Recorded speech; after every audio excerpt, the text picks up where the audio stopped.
Hi guys, welcome to another Seasons in Garden video. Today I'm going to share with you my family's recipe for elderflower cordial. For this you will need flowers from Sambucus nigra or European or black elderflower. Very important that the flowers are edible. When I pick my flowers, I leave them out in a bag for a couple of hours or overnight so that the bugs leave, and then I put them into a clean bowl and count them as I go.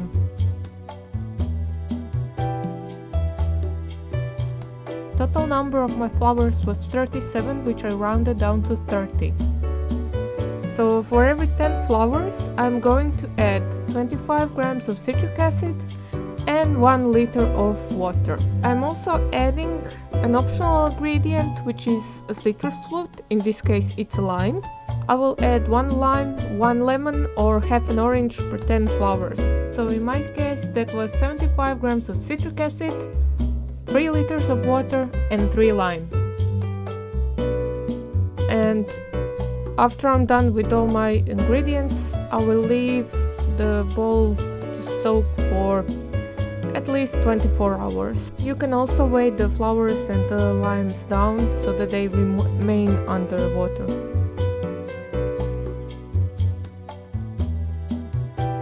After 24 hours, I am ready to strain and add sugar. So try not to spill as much as I did, but after all of the straining and squeezing out the limes a bit more, I ended up with approximately 3 liters of liquid. I'm going to add 1 kilo of sugar per 1 liter of liquid. And in my case that will be 3 kilos of sugar because I have approximately 3 liters. The ratio of sugar and citric acid make the cordial stable, so don't try to change them, otherwise you need to use preservatives. When I have added my sugar, I'm going to leave it to dissolve. I'm just going to occasionally stir it with a wooden spoon. The sugar dissolves a bit more quickly.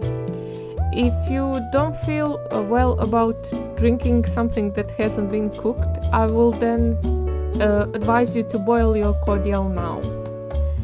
So you can boil it while you're dissolving the sugar, it will speed it up. And you can also scoop out the foam that is forming on the top of the cordial.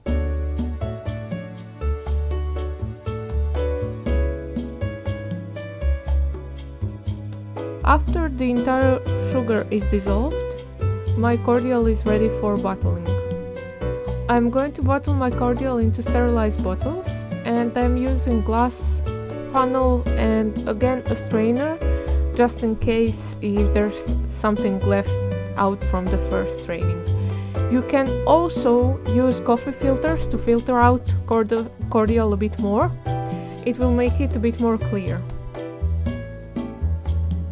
And that's it. We are done with our cordial. You can use it in various desserts, cocktails, anything you really want to do with elderflower cordial. Usually we just make a very tasty summer beverage by adding water or sparkling water to a little bit of cordial.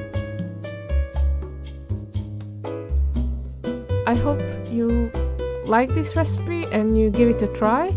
If you have any questions, let me know in the comments below.